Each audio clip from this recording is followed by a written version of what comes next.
ಈಗ ಸದ್ಯಕ್ಕೆ ಅದು ಸ್ಥಗಿತ ಆಗಿದೆ ಒಂದು ತಿಂಗಳಿಂದ. ಅದಕ್ಕೆ ಇಮಿಡಿಯೇಟ್ ಮಾಡಕ್ ನಾವು ಮೀಟಿಂಗ್ ಅಲ್ಲಿ ಲಾಸ್ಟ್ ಟೈಮ್ ಒಂದು ಮಾತಾಡಿದ್ವಿ. ಅವರು ಕೂಡ ಒಂದು ಒಳ್ಳೆಯ ಸುಧಾರಣೆಯನ್ನು ತಂದರು.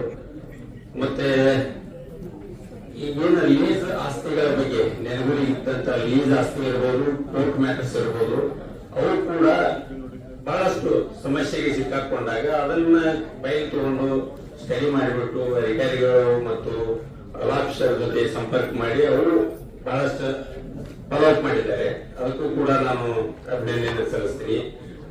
ಈ ಟ್ಯಾಕ್ಸ್ ಕಲೆಕ್ಷನ್ ಅಲ್ಲಿ ಆಗಲೇ ಹೇಳಿದ್ರು 40 ದಾಟಿಯಲ್ಲಿ ಇಲ್ಲಿವರೆಗೆ 60 ಮುಂದೆ MLC ಅವರಿಗೆ ಸ್ವಾಗತವನ್ನು ಕೊಡ್ತೀನಿ. ಅದೆಷ್ಟು ಅನ್ನೋದು ಅಧಿಕಾರಿಗಳು ಹೇಳ್ತಾರೆ. ಆಮೇಲೆ ಅಭಿನಂದನೆ ಮತ್ತು ಇರುವುದರಿಂದ 30% ಎಲ್ಲವನ್ನೂ ನಾವು ರೀಚ್ ಆಗ್ತಾ ಇಲ್ಲ. ಬಹಳಷ್ಟು ಅದ. ಒಂದು ಬಿಲ್ಡಿಂಗ್ ಇರ್ತದ, ಅದ್ರ ಮೇಲೆ ಮತ್ತೊಂದು ಕಟ್ಕೊಂಡಿರ್ತಾರೆ, ಅದ್ರ ಟ್ಯಾಕ್ಸ್ ಇರಂಗಿಲ್ಲ. ಅಲ್ಲಿ ನಾವು ಅಧಿಕಾರಿಗಳು ರೀಚ್ ಆಗ್ಬೇಕು, ಟ್ಯಾಕ್ಸ್ ಕಲೆಕ್ಟರ್ಗಳು ಎಲ್ಲ ಮಾಹಿತಿ ಇರ್ತದ, ಅವರು ಅದನ್ನ ಮಾಹಿತಿಯನ್ನು ನೀಡಬೇಕು. ಮುಂಬರುವ ದಿನಗಳಲ್ಲಿ ಈಗಾಗಲೇ ನಾವು ಹಂಗೆ ಪ್ಲಾನ್ ಮಾಡಿದ್ರೆ 100 ಕೋಟಿ ದಾಟಬೇಕು ಅನ್ನುವ ಗುರಿಯನ್ನ ಹೊಂದಬೇಕಾಗಿತ್ತು. ನಾವು ಲಾಸ್ಟ್ ಟೈಮ್ ಟಾರ್ಗೆಟ್ 78 ಅಂದ್ರೆ ಇನ್ನೂ 20 ಕೋಟಿ ಹತ್ತತ್ರ ಕಲೆಕ್ಷನ್ ಆಗುತ್ತೆ. ಇವತ್ತು ನಾವು ಒಂದು ರೀಚ್ ಆದ್ರೆ ಮುಂದಿನ ಗುರಿಯನ್ನು ನಾವು ತಲುಪಕ್ಕೆ ಸಾಧ್ಯತೆ ಅಂತ. ಅಧಿಕೃತ ಕಟ್ಟಡ ಇರ್ಬೋದು, ಬರಬೇಕಾದ ತೆರಿಗೆ ಇರ್ಬೋದು, ಅದನ್ನ ಸ್ಟ್ರಿಕ್ಟ್ ಆಗಿ ಎಲ್ಲ ಅಫ್ಸರ್ ಜೊತೆ ತಾವು ಸಮಾಲೋಚನೆ ಮಾಡಿ ವಿಶ್ವಾಸ ತಗೊಂಡು ಅದನ್ನ ನಾವು ಇದೇ ವರ್ಷದಲ್ಲಿ 80ರ ಗಡಿ ದಾಟಬೇಕು ಅನ್ನುವಂತ ವಿನಂತಿಯನ್ನ ನಾನು ಮಾಡ್ತೀನಿ. ಅದರಲ್ಲೇ ಸಾಕಷ್ಟು ಸವಾಲುಗಳು ಸರ್ಕಾರ ಕಳಿಸಿದಾಗ ಈ ಆಸ್ತಿ ಬಗ್ಗೆ ಇರ್ಬೋದು, ಎಲೆಕ್ಷನ್ ಬಗ್ಗೆ ಇರ್ಬೋದು, ಮತ್ತು ಒಂದಿಷ್ಟು ಎಲ್ಲ ಅಧಿಕಾರಿಗಳನ್ನ ಬರೀ ನೋಟಿಗಳಿಗೆ ಹೋಗ್ತಾ ಇದ್ದಾರೆ. ಅಂತ ಸವಾಲುಗಳನ್ನ ಎದುರಿಸಿ ನಮಗೆ ಏನ್ ಬೇಕು, ಆನ್ಲೈನ್ ಇರ್ಬೋದು, ಮತ್ತೊಂದು ಇರ್ಬೋದು, ನಮ್ಮ ಕಡೆಯಿಂದ ಒಂದು ಅವರಿಗೆ ನಾವು 30 ಎಡಿಷನ್, ಆಮೇಲೆ ಒಂದು 10 ಎಡಿಷನ್, ಈ ರೀತಿ ನಾವು ಆನ್ಲೈನ್ ಮೇಲೆ ತಗೊಳಕ್ ಕೂಡ ಅವಕಾಶ ಮಾಡಿದ್ವಿ. ಅವನ್ನೆಲ್ಲ ತಗೊಂಡು ಈ ಆಸ್ತಿ ಪಾಲ್ಗೊಳ್ಳುವಾಗಿ ಮಾಡಿ ಅವ್ರಿಗೆ ಟ್ರೈನಿಂಗ್ ಕೊಟ್ಟು ಮತ್ತೊಂದು ಮಾಡೋದರ ಮುಖಾಂತರ ಅದೊಂದೇ PWD वर्क्स मತ್ತೊಂದು 60 करोड़ तक के जो है रेवेन्यू कलेक्शन जो आने का जो कारण है वो हमारे रेवेन्यू ऑफिसर और ये जो आज ट्रांसफर हो गए कमिश्नर है उनका इसमें बहुत सा योगदान है। तो मैं कमिश्नर साहब से यही रिक्वेस्ट करता हूँ कि ज्यादातर ध्यान ये दे कि रोज जो काम यहाँ पे चलता है और कमांडिंग जो है आपकी ऐसी होनी चाहिए कि काम के लिए स्वच्छता, लाइट और पानी, ये 3 चीजों के लिए ज्यादा से ज्यादा ध्यान देना जरूरी है। और एक चीज, मैंने कल मेरा एक सब्जेक्ट था सर,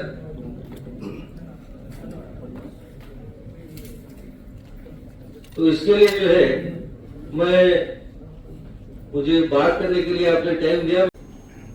ಹಲವಾರು ಹಂತಗಳಲ್ಲಿ ಬೆಳಗಾವಿ ನಗರ ಒಂದು ಹಂತದಲ್ಲಿ ಮೇಲಕ್ಕೆ ಎತ್ತರಕ್ಕೆ ಹೋಗಿ ಬಹುಶಃ ಎಲ್ಲೋ ಒಂದು ಕಡೆಗೆ ನಮ್ಮ ಬೆಳಗಾವಿ ನಗರ ಇವತ್ತು ಕುಸಿತಾ ಇದೆ. ಇಲ್ಲಿರ್ತಕ್ಕಂಥ ಅಭಿವೃದ್ಧಿ ಅಥವಾ ಇಲ್ಲಿರ್ತಕ್ಕಂಥ ವಾತಾವರಣ ಕುಸಿತಾ ಇದೆ ಅಂತಕ್ಕಂಥ ವಿಚಾರವನ್ನು ನಾನು ಆಯುಕ್ತರಿಗೆ ಗಮನಕ್ಕೆ ತರಲು ಇಷ್ಟಪಡ್ತೇನೆ. ಏಕೆಂದರೆ ನೀವು ಕಲಬುರಗಿಯಲ್ಲಿ ಒಂದು ಸೇಡಂ ತಾಲೂಕದಲ್ಲಿ ಅಸಿಸ್ಟೆಂಟ್ ಕಮಿಷನರ್ ಆಗಿ ಕೆಲಸ ಮಾಡಿದವರು 4-5 ವರ್ಷಗಳ ಹಿಂದೆ. ನಾನು ಆವಾಗ ಬಲ್ಲೆ ನಿಮ್ಮನ್ನು. ಕಲಬುರಗಿ ನಗರ ತೆಗೆದುಕೊಂಡಾಗ, ಅಲ್ಲಿ ಸುತ್ತಮುತ್ತಲು ತೆಗೆದುಕೊಂಡಾಗ, ಅಂದರೆ ಆ ಪ್ರದೇಶದ ಬಗ್ಗೆ ನಾನು ಕೀಳಾಗಿ ಹೇಳ್ತಲ್ಲ, ಅದು ನನ್ನ ಜಿಲ್ಲೆ, ನನ್ನ ಊರು. ಆದರೆ ಅಲ್ಲಿ ನಾನು ನೋಡಿದಾಗ ಸುಮಾರು ಕಡೆಗೆ ನಾವು ಅಲ್ಲಿ ಡಸ್ಟ್ ಕಾಣ್ತೇವೆ, ಒಂಥರ ಡಸ್ಟಿ ಏರಿಯಾ ಕಾಣ್ತಿರ್ತೇವೆ ಅಲ್ಲಿ. ಆದರೆ ಬೆಳಗಾವಿ ಮಾತ್ರ ಮೊದಲು ಬಹಳ ನಿಚ್ಚಳವಾಗಿರ್ತಕ್ಕಂಥ ನಗರ ಆಗಿತ್ತು. ಆದರೆ ದುರದೃಷ್ಟವಶಾತು ಇವತ್ತು ಬೆಳಗಾವಿ ನಗರವೂ ಸಹ ನಾವು ಯಾವ ಕಡೆ ಹೋದರೂ ಡಸ್ಟ್ ಕಾಣ್ತೇವೆ. ಇದು ಬಹುಶಃ ಎಲ್ಲರಿಗೆ ಒಪ್ತೀರಂತ ನಾನು ತಿಳ್ಕೊಂಡಿದ್ದೇನೆ. ಇದು ಯಾಕೆ, ಯಾವ ಕಾರಣಕ್ಕೆ ಇಷ್ಟೆಲ್ಲ ಒಳ್ಳೆ ಉತ್ತಮವಾಗಿರ್ತಕ್ಕಂಥ ಕ್ಲೈಮೇಟ್ ಇರ್ತಕ್ಕಂಥ ಬೆಳಗಾವಿ ನಗರದಲ್ಲಿ ಈ ಡಸ್ಟ್ ಯಾಕೆ ಬರ್ತಾ ಇದೆ? ನೀವು ಯಾವ ಕಡೆಗೆ ಹೋದರೂ ಸಹಿತ ಅದೇ ರೀತಿಯ ಅನುಭವ ಆಗ್ತಾ ಇದೆ. ಮತ್ತು ರಸ್ತೆ ಗುಂಡಿಗಳು ಇವತ್ತೇ ಪೇಪರ್ನಲ್ಲಿ ಬಂದಿದೆ. 5 ಮಹಾನಗರಗಳಲ್ಲಿ ಸಾಗರಗಳಲ್ಲಿ 75,000 ಗುಂಡಿಗಳಿದ್ದಾವೆ ಕರ್ನಾಟಕದಲ್ಲಿ. ಅದರಲ್ಲಿ ಬೆಳಗಾವಿ ನಗರದ ಬಗ್ಗೆಯೂ ಸಹ ಉಲ್ಲೇಖ ಇದೆ. ಇವತ್ತೇ ಪತ್ರಿಕೆಯಲ್ಲಿ ಬಂದಿದೆ ನಮ್ಮ ಬೆಳಗಾವಿ ನಗರದ ಕುರಿತು. ಅಂದರೆ ಇಂಥ ಉತ್ತಮವಾಗಿರ್ತಕ್ಕಂಥ ಒಂದು ಏನು ಹಿನ್ನೆಲೆ ಇರ್ತಕ್ಕಂಥ ನಮ್ಮ ನಗರ ಇವತ್ತು ಯಾಕೆ ಕುಸಿತಾ ಇದೆ? ಇಲ್ಲಿ KLE ಆಸ್ಪತ್ರೆ ಇದೆ. ನಾನು ಹಿಂದಿನ ಕಮಿಷನರ್ ಇದ್ದಾಗ ಈ ವಿಷಯವನ್ನು ಉಲ್ಲೇಖ ಮಾಡಿದ್ದೆ. ನೀವು ಇಲ್ಲಿಂದ ಹೈವೇಯಿಂದ ಹೋಗಬೇಕಾದಾಗ ನಮ್ಮ ವೈಭವ್ ನಗರಿಗೆ ಎಂಟ್ರಿ ಆಗಬೇಕಾದಾಗ ಆ ಹೈವೇ ಪಕ್ಕದಲ್ಲಿ ಅದರ ಪಕ್ಕದಲ್ಲಿ ನಮ್ಮದು ICMR ಇದೆ. ಇಡೀ ದೇಶದಲ್ಲಿ 2ನೇ ಒಂದು ಸಂಸ್ಥೆ. ಮತ್ತು ಅದರ ಎದುರುಗಡೆ KLE ಆಸ್ಪತ್ರೆ ಇದೆ. ಸಾವಿರಾರು ರೋಗಿಗಳಲ್ಲಿ ಚಿಕಿತ್ಸೆ ತಗೊಳ್ತಾರೆ. ಅಲ್ಲಿ ದಾರಿಗೆ ನೋಡಿದ್ರೆ ಮಾತ್ರ ಎಷ್ಟು ಕಸ ಹಾಕಿದ್ದಾರೆ. ಯಾರೂ ಅದರ ಬಗ್ಗೆ ನಾವು ಗಮನ ಹರಿಸ್ತಾ ಇಲ್ಲ. ಊರು ಪಕ್ಕದಲ್ಲಿ ಕಸ ಬಿದ್ದಿದೆ, ಗುಡ್ಡದಂತೆ ಹಾಕಿದ್ದಾರೆ. ಇಷ್ಟು ಎತ್ತರ ಗುಡ್ಡ ಬಿದ್ದಂತೆ ಬಿದ್ದಿದೆ. ನಮ್ಮ ಕಾರ್ಪೊರೇಷನ್ ಏನು ಮಾಡ್ತಾ ಇದೆ? ನಮ್ಮ ಕಮಿಷನರ್ಗಳು ಏನು ಮಾಡ್ತಾ ಇದ್ದಾರೆ? ನಗರ ಒಳಗಡೆನೇ ನಾವು ಕಸ ಹಾಕೋತೀವಂತಂದರೆ ನಗರದ ಹೊರಗಡೆ ಕಸ ಹೋಗಬೇಕು, ನಗರದ ಒಳಗಡೆ ಕಸ ಬರಬೇಕು. ಇದರಿಂದ ನೊಣಗಳು ಬರ್ತಾವೆ, ಕ್ರಿಮಿಕೀಟಗಳು ಬರ್ತಾವೆ, ಅಹಿತಕರವಾಗಿರ್ತಕ್ಕಂಥ ಚಟುವಟಿಕೆಗಳು ನಡೀತಾ ಇರ್ತವೆ. ನಾನು ಹೈವೇಗೆ ನೋಡಬೇಕಾದ್ರೆ ಏನೆಲ್ಲ ನಡೀತಾ ಇರ್ತದೆ. ಮತ್ತು ಇದೆಲ್ಲವೂ ನಾವು ಕಣ್ಣು ಮುಚ್ಚಿ ಕುಳಿತಂತಾಗಿದೆ ನಮ್ಮ ಬೆಳಗಾವಿ ನಗರದಲ್ಲಿ. ಇದ್ರ ಬಗ್ಗೆ ಸಹ ತಾವು ಗಮನ ಹರಿಸಬೇಕು ಅನ್ನೋದು ನನ್ನೊಂದು ಅಪೇಕ್ಷೆ. ಇನ್ನು ಇವತ್ತು ಬೆಳಗಾವಿ ನಗರದಾಗ ನಾವು ಎಲ್ಲಿ ಹೋದರೂ ಟ್ರಾಫಿಕ್ ಜಾಮ್ ಆಗ್ತಾ ಇದೆ. ಅದ್ರ ಬಗ್ಗೆಯೂ ಇವತ್ತು ಉಲ್ಲೇಖ ಬಂದಿದೆ. ಇಲ್ಲಿರ್ತಕ್ಕಂಥ ಸಾರಿಗೆ ಕಮಿಷನರ್ ಅವರು ಸಹ ಚಿಂತನೆ ಮಾಡ್ತಾ ಇದ್ದಾರೆ. ಏಕೆಂದರೆ ಗುಂಡಿಗಳಾಗಿರ್ಬೋದು ಅಥವಾ ಇಲ್ಲಿ ಅಕ್ಕಪಕ್ಕದಲ್ಲಿ ಇರ್ತಕ್ಕಂಥ ಈ ಜಾಗವನ್ನು ಅಕ್ಯುಪೈ ಮಾಡ್ಕೊಂಡಿರೋದ್ರಿಂದ ಆಗಿರ್ಬೋದು ಅಥವಾ ರಾಂಗ್ ಪ್ಲೇಸಿಗೆ ಪಾರ್ಕಿಂಗ್ ಆಗಿರ್ಬೋದು, ಇವತ್ತು ವೆಹಿಕಲ್ಗಳು ಮೂವ್ ಆಗೋದೇ ಭಾಳ ಕಷ್ಟ ಆಗಿದೆ. ನಾವು ಇಲ್ಲಿಂದ ನಾವು ನಮ್ಮ ಟಿಳಕ್ವಾಡಿ ಆಗಿರ್ಬೋದು ರೈಲ್ವೆ ಸ್ಟೇಷನ್ಗೆ ಹೋಗ್ಬೇಕಾದ್ರೆ ಕನಿಷ್ಠ ಅರ್ಧ ತಾಸು ತಗೋತಾ ಇದೆ, ಕನಿಷ್ಠ ಅರ್ಧ ತಾಸು. ಅಂದರೆ ಈ ರೀತಿಯಾಗಿರ್ತಕ್ಕಂಥ ಟ್ರಾಫಿಕ್ ಬಿಯಾಂಡ್ ಅವರ್ ಕಂಟ್ರೋಲ್ ಬೆಳೀತಾ ಇದೆ. ಅದು ನಾವು ಯಾವ ರೀತಿ ಸ್ಟ್ರೀಮ್ಲೈನ್ ಮಾಡಬೇಕು? ನಾವೆಲ್ಲ ರಸ್ತೆ ಬದಿಯಲ್ಲಿ ಸಾಕಷ್ಟು ವ್ಯಾಪಾರ ನಡೀತಾ ಇರ್ತದೆ. ಅವರಿಗೆ ವ್ಯಾಪಾರ ಮಾಡಬಾರ್ದಂತಿಲ್ಲ. ಅವರಿಗೆ ನಾವು ಸರಿಯಾದ ಸ್ಥಳವನ್ನು ಗುರುತಿಸಿ ನಾವು ಅಲ್ಲಿ ಹೋಗ್ತಕ್ಕಂಥ ಏನು ಅನಧಿಕೃತವಾಗಿ ಏನು ಜಾಗ ಆಕ್ಯುಪೈ ಆಗಿದೆಯಲ್ಲ ಅದೆಲ್ಲವನ್ನು ನಾವು ನಮ್ಮ ನಿಯಂತ್ರಣಕ್ಕೆ ತಗೊಳ್ಬೇಕು. ಆವಾಗ ಮಾತ್ರ ಅಲ್ಲಿ ಸರಿಯಾದ ಒಂದು ಮೂಮೆಂಟ್ ಸ್ಟಾರ್ಟ್ ಆಗ್ತದೆ. ಮತ್ತು ನಮ್ಮ ಬೆಳಗಾವಿಗೆ ಒಂದು ಸುಂದರ ನಗರ ಅಂತ ನಾವು ಹೊರಿತೀವಿ, ಕ್ಲೀನ್ ಸಿಟಿ ಅಂತ ಬರಿತೀವಿ, ಅದು ಘೋಷಣೆ ಸಹಿತ ಹಾಕ್ತೀವಿ. ಅದಕ್ಕೆ ಎಷ್ಟು ನಾವು ಹೊಣೆಗಾರಾಗಿದ್ದೇವೆ. ಇಲ್ಲಿ ಪಕ್ಷಾತೀತವಾಗಿ ನೋಡಿಕೊಂಡಾಗ ಆ ಕಡೆ ಕಾಂಗ್ರೆಸ್ನವರು ಆಗಿರ್ಬೋದು, ಈ ಕಡೆ BJP ಆಗಿರ್ಬೋದು, ಎರಡೂ ಪಕ್ಷದವರು ಇವತ್ತು ಎಲ್ಲ ಯಂಗ್ ಇರ್ತಕ್ಕಂಥ ಕಾರ್ಪೊರೇಟರ್ಸ್ ಇದ್ದಾರೆ. ಈ ಸಿಟಿ ನಮ್ಮ ಮೇಯರ್ ಸಹಿತ ಅದೇ ರೀತಿಯಾಗಿರ್ತಕ್ಕಂಥವ್ರು. ಈ ಸಿಟಿಗೆ ಏನಾದರೂ ಮಾಡಬೇಕು. ನಾನು ಪ್ರತಿಯೊಬ್ಬ ಯಾರು ಹೊಸದಾಗಿ ಮೇಯರ್ ಇಲ್ಲಿ ಸ್ಥಾನಕ್ಕೆ ಬರ್ತಾರೋ, ಕಾರ್ಪೊರೇಷನ್ ಕಮಿಷನರ್ ಆಗಿ ಬರ್ತಾರೋ, ಆವಾಗ ನಾನು ಅವ್ರದ್ದು ಏನು ಹೇಳಿಕೆ ಅಂತ ಭಾಳ ಕುತೂಹಲದಿಂದ ಕೇಳಿರ್ತೇನೆ. ನಾನು ಭಾಳ ಇವ್ರು ಏನು ಹೇಳಿಕೆ, ಬೆಳಗಾವಿ ನಗರ ಕುರಿತು ಏನು ಹೇಳಿಕೆ ಕೊಡ್ತಾರೆ ಅಂತ ನಾನು ಪತ್ರಿಕೆ ಹೋದಾಗ ನಮ್ಮ ಬೆಳಗಾವನ್ನು ಭಾಳ ಸ್ವಚ್ಛವಾಗಿಡುತ್ತೇವೆ ಅಂತ ಎಲ್ಲರೂ ಹೇಳಿರ್ತಾರೆ. ದುರದೃಷ್ಟವಶಾತು ಅವರ ಬಿಯಾಂಡ್ ದೇರ್ ಕಂಟ್ರೋಲ್ ಸಹಿತ ಕೆಲವು ವಿಷಯಗಳು ಆಗ್ತಿರ್ತಾರೆ. ಒಂದು ವರ್ಷ ಮುಗಿಸ್ಕೊಂಡು ಹೋಗಬೇಕಾದಾಗ ಅವರ ಮನಸ್ಸಿನಲ್ಲಿ ಸಹಜವಾಗಿ ವ್ಯತ್ಯಯ ಇರ್ತದೆ. ನಾನು ಹೇಳಿಕೆಗೆ ನಾನು ನಡ್ಕೊಳ್ಳೋಕೆ ಆಗಲಿಲ್ಲ ಅನ್ನೋದು. ನೀವು ತಿಳ್ಕೊಬೇಡಿ, ನಾವು ಬರೀ ಜಗಳ ಮಾಡ್ತೀವಿ ಅಂತ. ಇವಾಗ ಇವರಿಗೆ ಒಂದು ಜಗಳ ಮಾಡಿ ಹೊರಗೆ ನಾವು ಒಂದೇ ಇರ್ತೀವಿ. ನಾನು ತೋಟಗಳು ಒಂದೇ ಇದ್ದಾರೆ.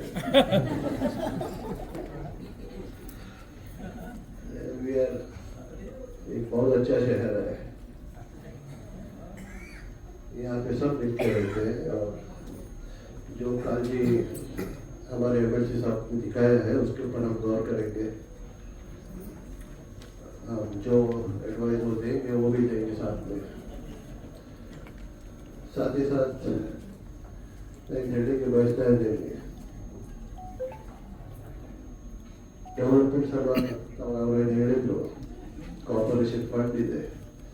ಅದರ ಜೊತೆ MGKYನಲ್ಲಿ 127 ಕೋಟಿ ಟೆಂಡರ್ಸ್ ಆಲ್ರೆಡಿ ಆಗಿದೆ. ಈ ಟೆಂಡರ್ಸ್ ಓಪನ್ ಆಗಿ ಒಂದು 2 ಟೆಂಡರ್ಸ್ ಓಪನ್ ಆಗಿದೆ. ಈಗ ಬೇಗ ಚಾಲು ಆಗೋದು ಕೆಲಸ. ಇದರ ಜೊತೆ ಬೆಳಗಾಂ ನಾರ್ತ್ಗೆ CM ಸ್ಪೆಷಲ್ ರಿಲೀಫ್ ಫಂಡ್ಗೆ ಒಂದು 50 ಕೋಟಿ ಬಂದೈತಿ. ಮತ್ತು ನಾವು ದಕ್ಷಿಣ ಪಾರ್ಲೇಶ್ವರವಾಗಿ ಬಂದೈತಿ ಎಷ್ಟು ನೋಡಬೇಕಾದ್ರು ಇದ್ರ ಜೊತೆ ಯೋಜನೆದು ಒಂದು 45 ಕೋಟಿ ಅದು ಒಂದು 2 ಪೂಜೆ ಆಗಿರೋ ಅದು ಕೆಲಸ ಇವತ್ತಿಲ್ಲ ನಾಳೆ ಪ್ರಾರಂಭ ಆಗ್ಬೋದು. ನಾವು ಡೆವಲಪ್ಮೆಂಟ್ನಲ್ಲೇ ನಾವು ರೂಲಿಂಗ್ ಪಾರ್ಟಿ ಅಪೋಸಿಷನ್ ಅದು ನೋಡೋದಿಲ್ಲ. ಎಲ್ಲೇ ಕೆಲಸ ಇದೆ ಅಲ್ಲೆಲ್ಲ ಕೆಲಸ ಮಾಡ್ತೀವಿ.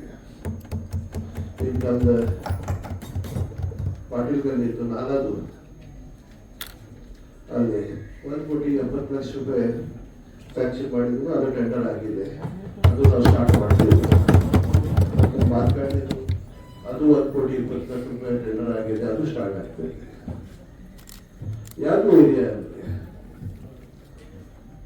ನಾವು ದಕ್ಷಿಣ ಶಾಸಕರಲ್ಲಿ ನಾವು ಎಲ್ಲೇ ನೆಸೆಸಿಟಿ ಇದೆ ಅಲ್ಲಿ ನಾವು ಕೆಲಸ ಮಾಡ್ತಾ ಹೋಗ್ತಾ ಇದ್ದೀವಿ. ನಮ್ಮ MLC ಸಾಹೇಬರು ಸದಾಶಿವನಗರ ಹೇಳ್ತಾ ಇದ್ರು, ಸದಾಶಿವನಗರದ ರೋಡು ಹಾಕಿದ್ದೇವೆ. ಇದ್ರ ಜೊತೆ ಒಂದು 35 ಕೋಟಿ ಲಾಸ್ಟ್ ಟೈಮ್ ಒಂದು 35 ಕೋಟಿ SSTP ಸ್ಯಾಂಕ್ಷನ್ ಆಗಿತ್ತು. ಅದು ಆಫ್ಸೈಡ್ ರೋಡ್ ಸ್ಟಾರ್ಟ್ ಇದೆ. ಈಗ ಮತ್ತೊಂದು 35 ಕೋಟಿ ಮತ್ತೊಂದು 2 ಕೋಟಿ ಸ್ಯಾಂಕ್ಷನ್ ಆಗಿದೆ PWD. ಅದು ಬೇರೆ ಬೇರೆ ರೋಡ್ಸ್ ನಾವು ಬೇರೆ ತಗೊಂಡಿದ್ದೀವಿ. ಸದಾಶಿವನಗರಗಳು ಅವ್ರು ತಾವು ಹೇಳಿದ್ರೆ ಅದು ತಗೊಂಡ್ರಿ. ಮುಖ್ಯ ಅವ್ರ ಹೈವೇದಿಂದ ತೆಳಗಿನ ಬರ್ತಾ ಇದೆ, ಅದನ್ನ ನಮ್ಮ ಕಲಾಂತಿ ಅವ್ರಿಗೆ ಮತ್ತೆ ಏನು ಆಫೀಸರ್ಗೆ ಹೇಳಿದ್ದಿಲ್ಲ, ಅದು ಕ್ಲೀನ್ ಮಾಡಲಿಕ್ಕೆ ಕೆಲಸ ಮಾಡ್ತಾ ಇದ್ದಾರೆ, ಮಾಡ್ತಾ ಇದ್ದಾರೆ ಅವರು. ಯಾಕಂದ್ರೆ ಮೇನ್ ಎಂಟ್ರಿ ಪಾಯಿಂಟ್ಸ್ ಇದ್ದಾರೆ ಸಿಟಿ, ಒಂದು ಮಹಾರಾಷ್ಟ್ರದಿಂದ ಮತ್ತೊಂದು ಹೊರಗೋಗಿ ಬ್ಯಾಂಗ್ಳೂರಿಂದ ಹೊರಗೋಗಿದ್ದು ಇಂಪಾರ್ಟೆಂಟ್ ಪಾಯಿಂಟ್ಸ್, ಅಲ್ಲೇ ಕಾಣಿಸ್ಬಾರ್ದು.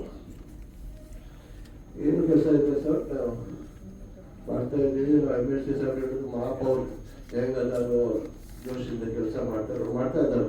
ಅವ್ರದಿಂದ ಹೆಂಗೆ ನಮ್ಮ ಕಮಿಷನರ್ ಸಾಹೇಬ್ ಇದ್ದಾರೆ, ಅವ್ರದಿಂದ ಅವರು ಕೆಲಸ ಮಾಡ್ತಾರೆ. ಅವರು ಇಲ್ಲಿ ಜೊತೆಗೆ ಅದಾರು. ನಮ್ದು ಎಲ್ಲಾದ್ರು ರೂಲಿಂಗ್ ಪಾರ್ಟಿ ಅವರ್ position we are there with you for all the good work to be done.